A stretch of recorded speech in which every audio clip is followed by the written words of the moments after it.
Congress party senior నాయకుడు Jeevan Reddy BRS లో చేరారని తీసుకున్న నిర్ణయంపై టీపీసీసీ అధ్యక్షుడు మహేష్ కుమార్ గౌడ్ ఘాటుగా స్పందించారు.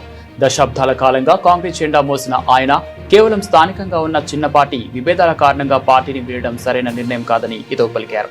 దశాబ్దాల పాటు కేసీఆర్ కుటుంబ పాలన, అవినీతిపై అలుపెరగని పోరాటం చేసిన జీవన్ రెడ్డి ఇప్పుడు అదే కేసీఆర్ సమక్షంలో గులాబీ కండువా కప్పుకోవడానికి సిద్ధపడడం చూసి రాష్ట్ర ప్రజలు నవ్వుకుంటున్నారని ఎద్దేవా చేశారు.